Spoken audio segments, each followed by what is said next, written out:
அத்தியாயம் 1. விவேக் இன்டர்நெட்டில் crime file வெப்சைட்டில் சுட சுட விவரங்களை சேகரித்துக் கொண்டிருந்த போது அந்த அதிகாலையிலேயே குளித்துவிட்டு வந்த ரூபலா சந்தன சோப் வாசனையோடு பின்பக்கமாய் வந்து நின்றாள். என்னங்க? உங்களை பார்க்கணும்னு சொல்லி யாரோ வந்து வாசல்ல காத்துக்கிட்டு இருக்காங்க. யாருன்னு கேட்டியா? கேட்டேன். பேரு செல்வகுமார்னு சொன்னார். டாக்ஸி டிரைவரா? விவேக் இன்டர்நெட்டுக்கு இடைவேளை கொடுத்துவிட்டு நிமிர்ந்தான். காலங்காத்தால டாக்ஸி டிரைவர் வந்திருக்கார். என்ன விஷயம்னு கேட்டியா? அதையும் கேட்டேன். சார்கிட்ட ஒரு முக்கியமான விஷயம் பேசணும்னு சொன்னார். விவேக் எழுந்து வாசலை நோக்கி போக அந்த டாக்ஸி டிரைவர் போர்டிகோ படியோரம் தெரிந்தார். வயது 40 இருக்கலாம். ஒல்லியான உடம்புவாகு, காதோரங்களில் சுண்ணாம்பை தீய்த்தது போல நரை. வணக்கம் சார், உள்ள வாங்க. அவர் தயங்கிக் கொண்டே படியேறி உள்ளே வந்தார். விவேக் சிட் அவுட்டில் போடப்பட்டிருந்த கூடை நாற்காலியை காட்டி உட்கார சொல்லிவிட்டு தானும் ஒரு நாற்காலியில் உட்கார்ந்தான். சொல்லுங்க, என்ன விஷயம்? சார், என் பேரு செல்வகுமார். சொந்தத்துல டாக்ஸி ஓட்டிக்கிட்டு இருக்கேன். சிந்தாதிரிப்பேட்டை கிழக்கு கூவம் ரோட்ல தான் என்னோட வீடு. வீட்டுக்கு பின்பக்கத்தை ஒட்டிய மாதிரி சென்ட்ரல் ஜெயிலோட மதில் சுவர். இன்னைக்கு காலையில 5 மணி சுமாருக்கு குளிச்சு முடிச்சு டாக்ஸியை எடுத்துக்கிட்டு சென்ட்ரல் ஸ்டேஷனுக்கு கிளம்பிட்டு இருந்தேன். திடீர்னு ஒரு கல்லு ஜெயில் காம்பவுண்டுக்குள்ள இருந்து பறந்து வந்து கார் மேல விழுந்தது. விழுந்த கல்லு வெள்ளையாக இருக்கவும் எடுத்து பார்த்தேன். கல்லுக்கு ஒரு பேப்பர் சுத்தி அதை கயித்துல கட்டி வீசி எரிஞ்சிருக்காங்க சார். விவேக் சுவாரஸ்யமாகி செல்வகுமாரை பார்க்க அவர் தன் பாக்கெட்டில் இருந்து ஒரு கல்லையும் கசங்கி போன ஒரு காகிதத்தையும் எடுத்தார். சொன்னார், லெட்டரை ஒரு கைதி எழுதியிருக்கான் சார்.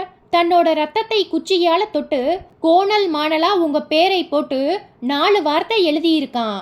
படிச்சு பாருங்க சார். செல்வகுமார் நீட்டிய அந்த கசங்கிய காகிதத்தை வாங்கி பிரித்து பார்த்தான் விவேக். செங்கல் நிறத்தில் துண்டு துண்டாய் கோணல் மாணலாய் வார்த்தைகள் எழுதப்பட்டிருந்தன. கிரைம் பிரான்ச் விவேக் சார், நான் ஒரு கைதி.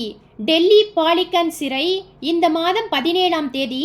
விபரீதம், ஆபத்து, தடுக்கவும். உங்கள் உயர் அதிகாரிகளை மட்டும் தொடர்பு கொள்க. இதை அலட்சியப்படுத்த வேண்டாம். விவேக் அந்த வார்த்தைகளை 2 தடவை படித்து பார்த்துவிட்டு செல்வகுமாரை ஏறிட்டான். கல் எப்ப வந்து விழுந்தது? அரை மணி நேரத்துக்கு முந்தி. வேற யாராவது இத பார்த்தாங்களா? யாரும் பார்க்கல சார். என் கைக்கு இது கிடைச்சதுமே உங்க வீட்டுக்கு வந்துட்டேன். விவேக் அந்த காகிதத்தில் இருந்த வார்த்தைகளை மறுபடியும் படித்து பார்த்துவிட்டு தன் நெற்றி பரப்பை லேசாய் கீறிக்கொண்டான். கைதி யாருன்னு தெரியலையே. தெரிஞ்சாலாவது ரகசியமா ஜெயிலுக்குள்ள போய் விசாரணை பண்ணலாம். தன்னை வெளிப்படுத்திக்க அவன் விரும்பல சார். அப்படி வெளிப்படுத்திக்கிட்டா அது அவனோட உயிருக்கு ஆபத்தாகவும் இருக்கலாம். இன்னைக்கு தேதி 9. 17ஆம் தேதி டெல்லி பாலிகன் சிறையில் ஏதோ ஆபத்து, விபரீதம்னு எழுதியிருக்கான். ஆபத்து யாருக்கு, விபரீதம் என்னன்னு இன்னும் 2 வார்த்தை சேர்த்து எழுதியிருக்கலாம் சார். அது அவனுக்கு கூட தெரியாம இருந்திருக்கலாம் இல்லையா? It's okay Selvakumar. இந்த லெட்டரை இனி நான் ஃபாலோ அப் பண்ணிக்கிறேன். டீ சாப்பிட்றீங்களா? வேண்டாம் சார். காலையில வெறும் வயிற்றுல டீ காபி சாப்பிட்ற பழக்கம் எனக்கு இல்ல. உங்க வீட்டு அட்ரஸ் என்ன? கிழக்கு கூவம் ரோட்ல ஃபர்ஸ்ட் கிராஸ் ஸ்ட்ரீட், வீட்டு நம்பர் 34B சார். செல்வம் வீடு எதுன்னு கேட்டா ஒரு சின்ன குழந்தை கூட காட்டும் சார். ஃபேமிலி? எனக்கு ஃபேமிலி கிடையாது சார். ஒண்டிக்கட்ட. அனுமார் மேல பக்தி அதிகம், அதான் கல்யாணமே பண்ணிக்கல. இந்த லெட்டரை பத்தி யார்கிட்டையும் சொல்லலையே. மூச்சு காட்டல சார். சரி, நீங்க போங்க. தேவைப்பட்டா நானே வந்து உங்களை பார்க்கறேன். செல்வகுமார் கைகளை குவித்துவிட்டு வெளியே போக விவேக்கின் பார்வை மறுபடியும் அந்த இரத்த வார்த்தைகளுக்கு போயிற்று. 17ஆம் தேதி பாலிகஞ்ச் சிறை. விபரீதம், ஆபத்து, தடுக்கவும். விவேக்கின் பின்பக்கம் ரூபலா வந்து நின்று தொண்டையை கனைத்தாள். விவேக் திரும்பினான். என்ன, டிபார்ட்மெண்ட்ல இருந்து வர கேஸ்கள் போதாதுன்னு போனஸா இப்படி ஒரு பப்ளிக் கேஸா? இப்படி நீங்க அலோவ் பண்ணினீங்கன்னா நாளைக்கு நம்ம வீட்டு வாசல்ல ஒரு பெரிய கியூ வரிசை நிக்கும். ரூபலா, இந்த லெட்டரை பாரு. எவ்வளவு அவசரம் இருந்தா தன்னோட ரத்தத்தையே குச்சியால தொட்டு ஒருத்த லெட்டர் எழுதியிருப்பான். ரூபலா அந்த லெட்டரை வாங்கி பார்த்துவிட்டு அலட்சியமாய் தோள்களை குலுக்கினாள். எனக்கு என்னமோ டவுட்டா இருக்குங்க. என்ன டவுட்? டெல்லி பாலிகன் சிறையில் வர 17ஆம் தேதி ஏதோ விபரீதம் ஆபத்துன்னு இவ்வளவு மெனக்கெட்டு கஷ்டப்பட்டு ரத்தத்துல உங்களுக்கு லெட்டர் எழுதியிருக்கிற அந்த கைதி சிறையில் இருக்கிற அதிகாரிகள் யார்கிட்டயாவது சொல்லி இருக்கலாமே. சொல்ல முடியாத ஒரு இக்கட்டான நிலை ஏற்பட்டிருக்கலாமே அப்படின்னு நீங்க நினைக்கிறீங்களா? ஆமா, உங்கள் உயர் அதிகாரிகளை மட்டும் தொடர்பு கொள்கன்னு அவன் எழுதி இருக்கிறத கவனிச்சியா? எனக்கு நம்பிக்கை வரலங்க. பார்க்கலாம், கேஸை கொஞ்சம் கிளறினாலே போதும். இதுல எத்தனை சதவீதம் போய் எத்தனை சதவீதம் உண்மைன்னு தெரிஞ்சிடும். சரி, அந்த லெட்டர் சம்பந்தமா உங்க முதல் ஸ்டெப் என்ன? டிஜிபியை பார்க்க போறேன், என்னோட செல்போனை கொண்டா. ரூபலா செல்போனை கொண்டு வந்து கொடுக்க விவேக் டயலில் எண்களை ஒற்றி எடுத்துவிட்டு காதுக்கு கொடுத்தான். டிஜிபி சகாதேவ் சுலபமாய் லைனில் கிடைத்தார். குட் மார்னிங் சார், நான் Vivek. Oh mister Vivek, very good morning. என்ன இவ்வளவு காலையில செல்போன்? சார், நான் உங்களை இப்ப பார்க்க வரலாமா? Anything important? Yes sir, very important. Please come, I will wait for you. Sorry sir, நீங்க வாக்கிங் போகிற நேரத்தை டிஸ்டர்ப் பண்ணிட்டேன். நோ, போலீஸ்காரனுக்கு டியூட்டின்னு வந்துட்டா வாக்கிங்கும் கிடையாது, ஸ்லீப்பிங்கும் கிடையாது. You come immediately. விவேக் செல்போனை அணைத்து பாக்கெட்டுக்குள் போட்டுக்கொண்டு ரூபலாவிடம் தலையசைப்பால் விடை பெற்று போர்டிகோவில் நின்றிருந்த நீல நிற ஜென்னுக்குள் நுழைந்தபோது கோகுல்நாத் ஜாக்கிங் சூட்டோடு காம்பவுண்ட் கேட்டுக்குள் பிரவேசித்துக் கொண்டிருந்தார். விவேக், என்னை விட்டுட்டு எங்க தனியா கிளம்பிட்டீங்க? சரியான நேரத்துக்கு வந்துட்டீங்க Gokulnath. Get in the car. Gokulnath காரில் ஏறிக்கொண்டார். விவேக் அருகே உட்கார்ந்து கார் ரோட்டுக்கு வந்ததும் கேட்டார், என்ன கேஸா? இந்த லெட்டரை படிங்க. ரத்த வரிகள் கொண்ட அந்த கடிதத்தை கோகுல்நாத்திடம் நீட்டிவிட்டு காரின் வேகத்தை அதிகப்படுத்தினான் விவேக். அந்த சிறிய ரோட்டை கடந்து தெருமுனையில் கார் திரும்பும் போது வளைவில் கும்பல் தெரிய கார் பிரேக்கை அழுத்தி வெளியே எட்டி பார்த்து ஒருவரிடம் கேட்டான் விவேக், என்ன கூட்டம்?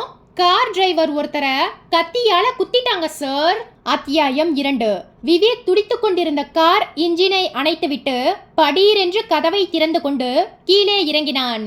பால் கூப்பனோடு வந்தவர்களும் வாக்கிங் கிளம்பியவர்களும் விலகி நிற்க விவேக் ரோட்டோரமாய் நிறுத்தப்பட்டிருந்த அந்த அம்பாசிடர் டாக்ஸியை நோக்கி போனான். பேச்சு குரல்கள் முதுகில் கேட்டன. மொத்தம் 2 பேர் பைக்ல வந்தாங்க. சத்தம் கேட்டது. திரும்பி பார்க்கறதுக்குள்ள ஓடிட்டாங்க. நெஞ்சு மேலேயே 2 குத்து விழுந்திருக்கு. All ஸ்பாட்லயே out. விவேக் பேச்சு குரல்களை காதில் வாங்கி கொண்டே போய் டாக்ஸியின் டிரைவிங் சீட்டை எட்டி பார்த்தான். செல்வகுமார் சரிந்து மல்லாந்து கிடந்தார். சற்று முன் வீட்டில் பார்த்த அதே செல்வகுமார். நெஞ்சு பகுதியில் இருந்து ரத்தம் தயங்கி தயங்கி வெளியேறி கொண்டிருந்தது. டாக்ஸியின் கதவை திறந்து உள்ளே நுழைந்த விவேக் செல்வகுமாரின் நாசி அருகே கை வைத்து பார்த்தான். நூலிலையாய் மூச்சு. விவேக் திரும்பி குரல் கொடுத்தான், கோகுல்நாத். அவர் ஓடி வந்தார்.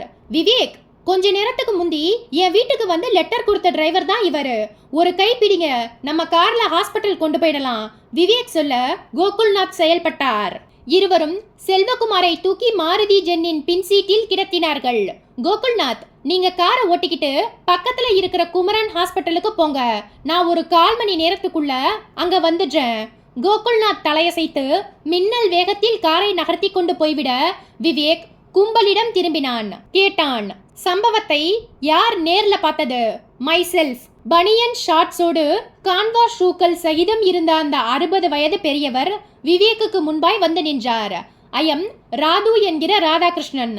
ரிசர்வ் பேங்க் ஆஃப் இந்தியாவில் ஆபீசராய் இருந்து ரிட்டையர் ஆனவன். நாகரத்னம் காலனியில் வீடு. விசாரணைக்கு உதவ முன்வந்ததுக்கு நன்றி. மிஸ்டர் ராது, சம்பவம் எப்படி நடந்ததுன்னு சொல்ல முடியுமா? ராது சொல்ல ஆரம்பித்தார். பொதுவா நான் வாக்கிங் வரும்போது இந்த கார்னர்ல இருக்கிற மரத்தடியில் ஒரு 2 நிமிஷம் நின்னு ரெஸ்ட் எடுப்பேன். இன்னைக்கும் அது மாதிரி நின்னுட்டு இருந்த போது இந்த டாக்ஸி கார்னர்ல திரும்பியது. அதே நேரத்துல வேகமா வந்த ஒரு பைக் டாக்ஸியை ஓவர்டேக் பண்ணி டாக்ஸிக்கு முன்னாடி வந்து நின்னுது. முதல்ல யாரோ விளையாடுறாங்கன்னு நினைச்சேன். ஆனா பைக்கில் இருந்து இறங்கின 2 பேரும் டாக்ஸியை நோக்கி ஓடுனாங்க. 2 பேர் கையிலையும் கத்தி. டாக்ஸி டிரைவர் கிட்ட போய் என்னமோ கேட்டாங்க. அவர் ஏதோ பதில் சொல்லிக்கிட்டு இருக்கும் போதே 2 பேரும் மாறி மாறி கத்தியால குத்துனாங்க. அதே வேகத்துல ஓடி வந்து பைக்கை கிளப்பிக்கிட்டு போயிட்டாங்க. எல்லாமே ஒரு நிமிஷ நேரத்துக்குள்ள நடந்து முடிஞ்சிடுச்சு. நான் சத்தம் போட்ட பிறகு பால் பூத்திலிருந்து ஜனங்க ஓடி வந்தாங்க. பைக்ல வந்த ஆட்களை நீங்க நல்லா பாத்தீங்களா? பார்க்க முடியல. கழுத்துக்கு மஃப்ளர் சுத்தி தலைக்கு தொப்பி போட்டிருந்தாங்க. லேசா பனிமூட்டம் வேற இருந்ததால முகங்களை சரியாக பார்க்க முடியல. ஆனா ஒருத்தன் நல்ல உயரம், இன்னொருத்தன் குள்ளம். எது மாதிரியான பைக்ல வந்தாங்க? ரெஜிஸ்ட்ரேஷன் நம்பர் பாத்தீங்களா? சாரி சார், எனக்கு ஏற்பட்ட டென்ஷனிலும் அதிர்ச்சியிலும் அந்த பைக்கை நோட் பண்ண மறந்துட்டேன். விவேக் ராதுவை விட்டுவிட்டு மறுபடியும் டாக்ஸிக்கு வந்தான். கதவை திறந்து டிரைவிங் சீட்டை எட்டி பார்த்தான். ரத்தம் இஷ்டத்துக்கு சிதறி இருந்தது. ஸ்டியரிங், ரியர்வியூ கண்ணாடி, டேஷ்போர்டு, ஆடியோ செட். டாக்ஸியின் உட்பக்கம் முழுவதும் அலைந்து கொண்டிருந்த விவேக்கின் பார்வை சட்டென்று அந்த வினாடி பிரேக் அடித்தது. டாக்ஸி கதவை நன்றாக திறந்து வைத்துவிட்டு சிதறியிருந்த இரத்தக்கரைகள் உடம்பில் பட்டுவிடாமல் ஜாக்கிரதையாய் உள்ளே நுழைந்தான் விவேக். கைகளுக்கு கர்ச்சீஃபை சுற்றி கொண்டு மெதுவாய் செயல்பட்டான். அத்தியாயம் 3. விவேக் டிஜிபி சகாதேவுக்கு முன்பாய் உட்கார்ந்திருந்தான். சகாதேவ் வலது கையில் இரத்த வரிகள் கொண்ட கடிதம், முகம் நிறைய கவலை. இடது கை விரல் இடுக்கில் நெருப்பு கண்ணோடு இடம் பிடித்திருந்த அந்த இம்போர்ட்டட் சிகரெட் மைக்ரோ மில்லிமீட்டர்களில் சாம்பலாக உதிர்ந்து கரைந்து கொண்டிருந்தது. கேட்டார், டாக்ஸி டிரைவர் செல்வகுமாருக்கு இப்ப எப்படி இருக்கு? Condition very critical. இப்போதைக்கு எதையுமே சொல்ல முடியாதுங்கிறது டாக்டர்ஸோட ரிப்போர்ட். பைக்ல வந்தவங்க யாருங்கிறத கண்டுபிடிக்க ஒரு க்ளூ கிடைச்சிருக்கிறதா போன்ல சொன்னீங்க. அது என்ன க்ளூ விவேக்? விவேக் தன் ஷர்ட் பாக்கெட்டின் என்றும் அந்த ஆடியோ கேசட்டை எடுத்து டீஃபாயின் மேல் வைத்தான். சார், செல்வகுமாரின் டாக்ஸிக்குள் ஏதாவது தடயம் கிடைக்குமான்னு பார்த்துக்கிட்டு இருந்த போது பின் சீட்டில் வைத்திருந்த டேப் ரெக்கார்டரில் இந்த கேசட் ஓடிக்கிட்டு இருந்தது. தன்னை தாக்க 2 பேர் வர்றதை பார்த்ததும் செல்வகுமார் போலீஸுக்கு க்ளூ கொடுக்கறதுக்காக டேப் ரெக்கார்டரை ஆன் பண்ணி இருக்கார். கேசட்ல அந்த ஆட்களோட வாய்ஸ் இருக்கா? இருக்கு சார். சகாதேவ் தானே எழுந்து உள்ளே போய் ஒரு டேப் ரெக்கார்டரை கொண்டு வர விவேக் அதன் வயிற்றுக்குள் கேசட்டை திணித்து ஸ்விட்சை தட்டிவிட்டான். கேசட் சுழன்றது, சில சத்தங்களை வெளியிட்டது. பிறகு பேச்சு குரல்கள் கேட்டன. டேய், யாரா நீங்க? உனக்கு கொல்லி வைக்கிறதுக்காக வந்திருக்கோம். கண்ணாடி உடையும் சத்தம். பேசிட்டு இருக்காத ஜக்கி, குத்து, காரியத்தை முடி. செல்வகுமார் அலறும் சத்தம் கேட்டது. ஐயோ அம்மா! டேப் ரெக்கார்டரை நிறுத்தினான் விவேக். இதுக்கு பின்னாடி பதிவாகி இருக்கிற குரல்கள் வேடிக்கை பார்க்க வந்த ஜனங்களோடது. முதல்ல கேட்ட டேய் யாரா நீங்க குரல் டாக்ஸி டிரைவர் செல்வகுமாரோடது இல்லையா? ஆமா சார். அதுக்கப்புறம் கேட்ட 2 வாய்ஸும் கொலையாளிகளோடது சார். அதுல ஒருத்தன் பேரு ஜக்கி. ஜக்கிங்கிறது ஜெகதீசன் என்கிற பேரின் ஷார்ட் ஃபார்மா கூட இருக்கலாம். ஜக்கியை கண்டுபிடிக்க என்ன ஸ்டெப்ஸ் எடுத்திருக்கீங்க விவேக்? பழைய குற்றவாளிகள் லிஸ்டில் ஜெகதீசன் யாருன்னு பார்க்கிற வேலை நடந்துட்டு இருக்கு சார். இன்னைக்கு சாயந்தரத்துக்குள்ள செல்வகுமாரை கத்தியால குத்துன 2 பேரும் லாக்அப் செல்லுக்குள்ள இருப்பாங்க சார். அவங்க 2 பேருமே பிடிபடுறதுக்குள்ள அந்த ரத்த கடிதத்தை எழுதின கைதி யாருங்கிறதை கண்டுபிடிச்சாகணும். How is it possible Vivek? ஜெயிலில் மொத்தம் 2500 கைதிகள் இருக்காங்க. அவங்கள யார் எழுதினதுன்னு எப்படி கண்டுபிடிக்க முடியும்? ஒவ்வொருத்தரோட கையெழுத்தையும் வாங்கி ஒப்பிட்டு பார்த்து வெரிஃபை பண்ணிட்டு இருக்க முடியாது. அதிலும் இந்த வெரிஃபிகேஷனை பகிரங்கமாகவும் செய்ய முடியாது. செஞ்சா எதிரிகள் உஷாராகி பதுங்கி கொள்ள வாய்ப்பதிகம். லெட்டர் எழுதினது யாருன்னு கண்டுபிடிக்க நாம என்னதான் முயற்சிகளை ரகசியமான முறையில் எடுத்துக்கிட்டாலும் விஷயம் வெளியே கசிய வாய்ப்பிருக்கு. விவேக் புன்னகைத்தான். சார், லெட்டர் எழுதியவனை கண்டுபிடிக்க நான் ஒரு வியூகம் போட்டிருக்கேன். என்ன வியூகம்? சார், இந்த லெட்டரை ஒரு கைதி ஒரு குச்சியால தன்னோட ரத்தத்தை தொட்டு தொட்டு எழுதியிருக்கான். இதை ஃபாரன்சிக்கு கொடுத்து லெட்டர்ல இருக்கிற ரத்தம் எந்த குரூப்பை சேர்ந்ததுன்னு கண்டுபிடிச்சிட்டா நாம கண்டுபிடிக்க வேண்டிய வட்டம் சின்னதாயிடும். ஃபார் எக்ஸாம்பிள், இந்த ரத்தம் ஏபி நெகட்டிவ் குரூப்பை சேர்ந்ததா இருந்தா அந்த குரூப் ரத்தம் உள்ள கைதிகளை மட்டும் நாம ரகசியமா விசாரணைக்கு கூப்பிட்டுக்கிட்டா போதும். கைதிகளை பற்றிய ஃபைல் குறிப்புகளில் ஒவ்வொரு கைதியின் பிளட் குரூப்பும் மென்ஷன் செய்யப்பட்டிருக்கும். இந்த ஃபைல்களையும் சிறை ஐஜி மூலமா ரகசியமா வாங்கி பார்த்துடலாம். சகாதேவ் பிரமிப்பாய் விவேக்கை பார்த்தார்.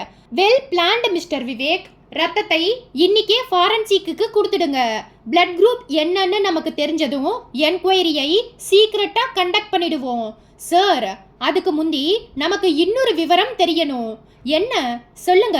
லெட்டர்ல எழுதியிருந்த வாசகப்படி டெல்லி பாலிகன் சிறையில் விசேஷமாய் ஏதாவது நிகழ்ச்சி இருக்கான்னு தெரியணும்.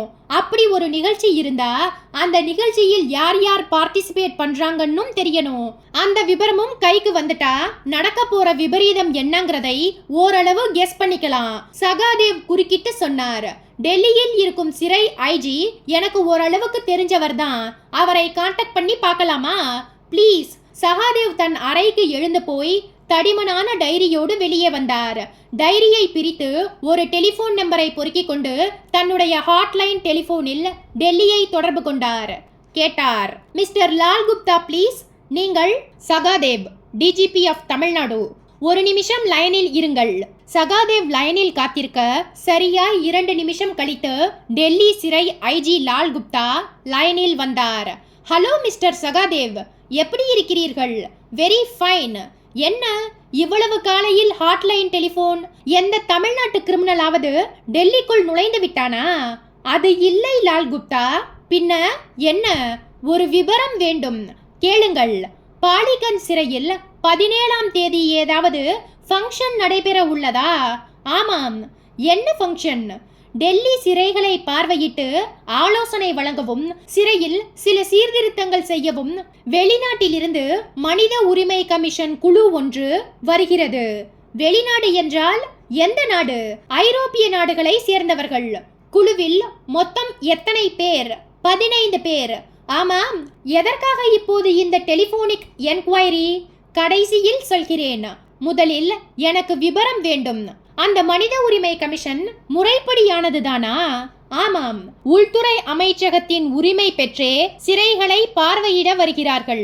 அந்த குழுவோடு மனிதவள மேம்பாட்டு அமைச்சர் அருணா தேவியும் வர இருக்கிறார்கள். இதை தவிர வேறு ஏதாவது நிகழ்ச்சி சிறையில் உள்ளதா? அன்றைக்கு ரக்ஷபந்தன் தினம்.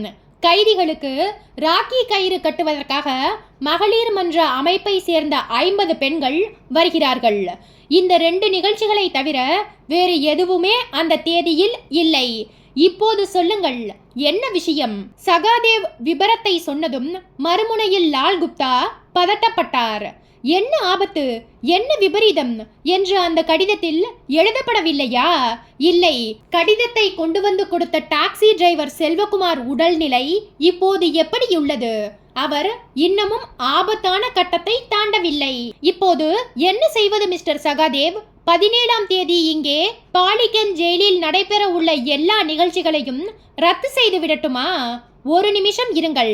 கிரைம் பிரான்ச் ஆபீசர் மிஸ்டர் விவேக்கிடம் இதை பற்றி ஒரு வார்த்தை கேட்டுவிட்டு பதில் சொல்கிறேன். சகாதேவ் டெலிபோன் ரிசீவரை இடது கை விரல்களால் பொத்திக்கொண்டு விவேக்கிடம் விஷயத்தை சொல்ல, விவேக் ரிசீவரை வாங்கிக் கொண்டு பேசினான். வணக்கம் மிஸ்டர் லால் குப்தா, நான் கிரைம் பிரான்ச் விவேக். உங்களை பற்றி நிறைய கேள்விப்பட்டிருக்கிறேன்.